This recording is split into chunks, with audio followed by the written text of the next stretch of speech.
Hey guys, this is Grim from Grim and ZORPOX Reviews, and today we're going to take a look at a gargoyle figure.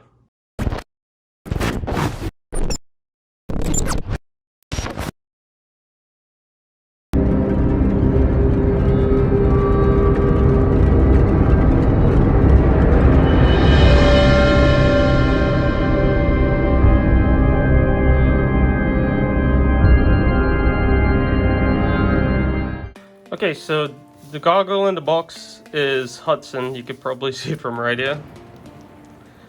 This is from Neca. This is the side of the box. This is how the figure is supposed to look like. These are a few things that, I guess, poses and stuff like that. There we have Bronx, other figure that I would love to pick up. Stuff like that. We also have Goliath, Lexington, Demona, Brooklyn, Bronx again, and then the last but not least, Broadway. So this other shot here. So let's see. Okay, here you go. Just in case if you want to read top of the thing, you can pause the screen. Okay, so let's open up this window, take a look at the figure. All right, what I love about the box though, you have this beautiful image of Hudson, which is actually really decent. I actually love the way how this picture looks. The figure itself so far looks pretty decent in the box, so let's take a look at the figure now.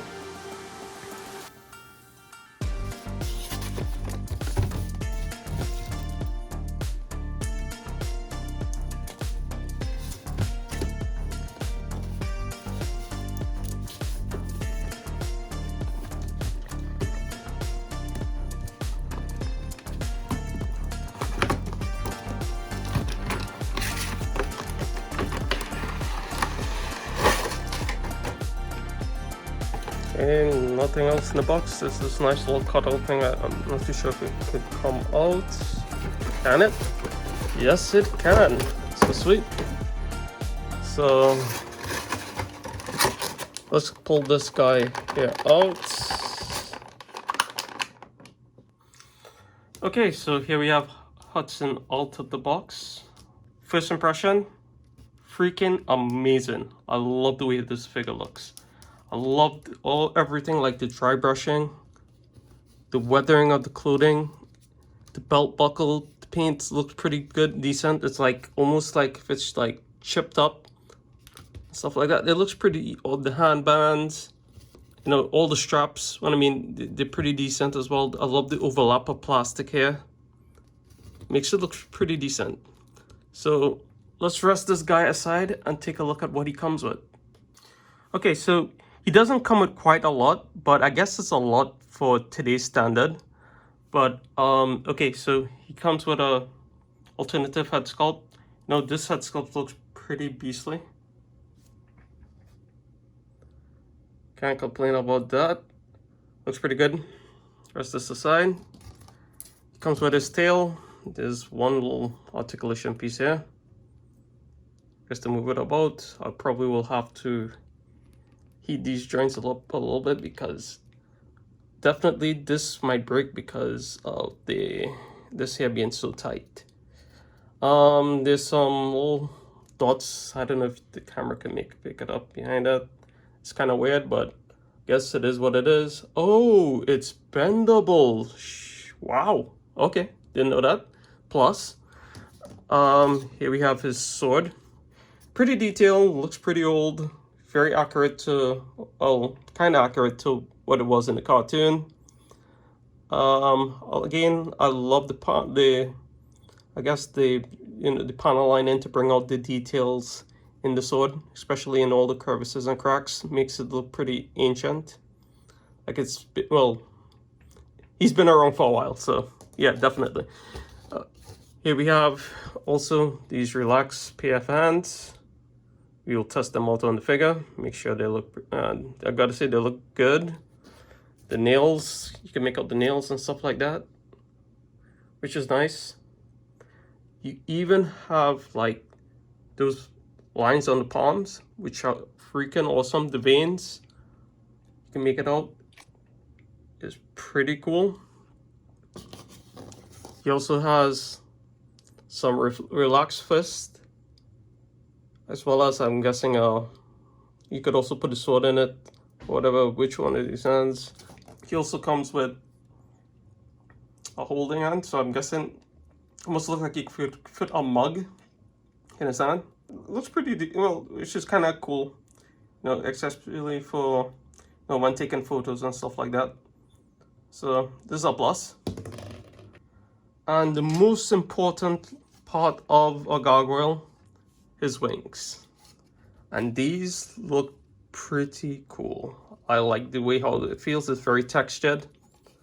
This is the other side of the wing. I love the fact that he's an old gargoyle. Well, he's the oldest of the gargoyles. So again, you know, there's the deterioration. You see the veins and stuff like that. This is so freaking cool. I love this. I gotta say, I really love this freaking figure. This is awesome. The only downside about this feels like it's going to break on you. So I would suggest be very careful of where you put this guy and make sure that he's stable, because if he falls off of anywhere, this might break. Because that doesn't sound good. Okay, so let me put the wings on this guy and let's get him in the light box and we'll take it from there.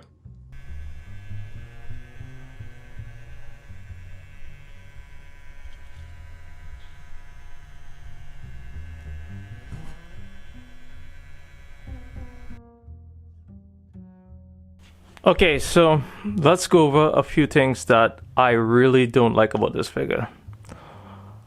One big problem that I have with it is exactly what it just did. It barely wants to stand up on its own. It's very hard to do that. The wings on it, it makes this figure very back heavy. And it's the biggest problem, I believe, that is the problem with the figure. So again, if you have to display this guy, please probably take off the wings. Again, the wings, it takes up a lot of real estate. So for instance, as you see here, my shelves are all filled almost right up to the top. This is just one shelf, the other shelf is the same thing. Alright, so again, having this guy displayed on the shelf with the wings on is a terrible idea. Because again, it will take up too much real estate. Because the fact that he can't stand on his own, what's going to happen? He's going to fall. The wings are very, very brittle. It's going to break. So you can't really put them up on a shelf knowing that he's going to topple over. So hopefully, maybe in the future, somebody will come out with a stand probably for these guys. Preferably a flight stand, which you could probably display them relatively well, especially if you're looking to collect all of them. For now, I guess I'll probably have him here by himself until I could probably do better, because like I said, again, real estate is a problem. I really don't want to display him without the wings. I think he looks a little, you know, off without having the wings on. So until I could probably do better, here he will stay. And like I said, I do not trust putting him up on my shelves because some of my shelves are high. This is one of them. Here's the other that I have. But yeah, here's where he'll stay. He'll stay next to Peter Venkman, accompanied by my Stormtrooper and my Dark Vader. Okay, so let's get into the articulation. Alright, what I'm gonna do, I'm taking off the wings because he's a little difficult to actually maneuver with the wings on. So let's get started. First of all, he has basically no head movement. What I'm doing here is what it could actually do. He does have the joint and it works. But because of the sculpting of the hair and stuff like that, he barely has any head movement. So I'm gonna leave off the head to show you guys clearly what's going on. Again, shoulder articulation. this is the furthest you get with the movement upwards. Again, not great. The shoulders are what is actually keeping it back from moving up. Okay, we do have a bicep swivel, which is good. You get a 360 on it. You do have your ankle bend, which only goes up to here. You do have a wrist swivel, and you do have a bend at the wrist, which is okay, I guess. You do have some sort of chest movement as well as a belly movement, but it doesn't do much. Let's put it that way. Okay, the legs, it can go up like that. It can spread out like maybe that much. All right, you do have your articulation in the tail, which is okay.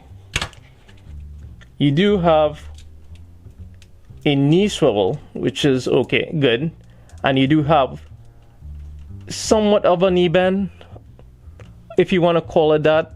It's not that great, but again, the anatomy of a gargoyle is way different from a human, so I guess it is, that's how they would move. There is some sort of ratchet joint in the ankle, but again, it's not that great because it has to hold up those massive wings. As well as you do have a toe bend. Other than that, that's it for this guy with articulation wise. It's not that great, but again, because of the fact that it's a very detailed figure, you do get it makes up for that in that way. But yeah, other than that, this is basically what you call a brick, or if you want, a statue to be exact. So that's it for the articulation. So you're probably saying, Grim, you just told us that this is a good figure. Or if you've been listening to the podcast, I've said it in the podcast, it's a really good figure. Yeah, it's a good figure for nostalgia reasons. I always wanted to collect gargoyles, ever since I was a child and I saw them and stuff like that. But I didn't really like the figures that they had back then because they weren't all that great. But I do love these. I love the fact that there's some sort of realism with them. If you look at the old cartoon to these, it's there's a big difference. There is, and you can see that. All right, the realism is what's attractive about this figure. The fact that this facial sculpt, you actually see scars. You see, the fact that he has a bad eye and stuff like that. The weapons detailed down to the T. He has torn, rips and tears all over. You see the muscle definition, see the veins and stuff like that. It's very textured as well too, down to the wings. Even though I have a big problem with wings, I do like the wings. It's just that the material that they use, it's very brittle and it's a possibility it could break on you if it does fall from a height. So again, warning, please do not put it up on a shelf really high. Make sure that it's pretty a point whereby it's safe, because I'm not gonna lie to you, then you have to go start gluing stuff and repainting stuff to make things look good. Which, I mean, if you're a customizer, that's more power to you. But other than that, like I said, this basically, he's pretty much a brick. The articulation, as I just went through, it's terrible. So with that, like I said, the sculpt, 10 out of 10. The articulation, I would give it a 5 out of 10 because the articulation is very poor. It's an amazing figure, but like I said, some of the sculpts, it's hindering it.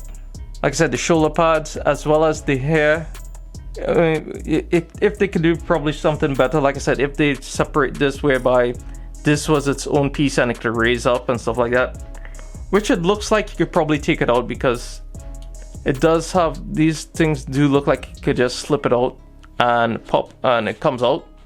But again, I won't take the risk of doing that because, like I said, I don't want to damage the figure. I do actually like the way how this figure looks.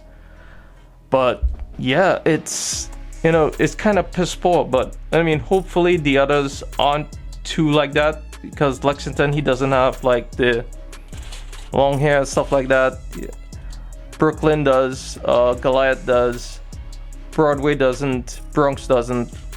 Well, I guess if you collect Demona and Angela, you probably will have, you know, the same issues that this one has, right? Because you don't really see his neck, you know what I mean? Even though he does have a neck. Like I said, the crunch, there is no crunch. I mean, somebody called the captain, but yeah, I do love the figure. Like I said, I will have him displayed up on, you know, some sort of shelf, hopefully. But till then, like I said, I'll just probably have him like next to my TV stand where I showed you guys, because he does look okay there. I don't mind him being there next to the Stormtrooper and Darth Vader. But yeah, it's okay. I still want to collect the others. I really do want to collect the others. But yeah, this one, I don't know. Like I said, if you're not a nostalgic person like myself and, you know, ZORPOX, I don't think, you know, these figures are, you know, for you. Okay guys, this here is the end of the video. If you like the video, please like, comment and subscribe, and as always, stay tuned for the next one. Peace out.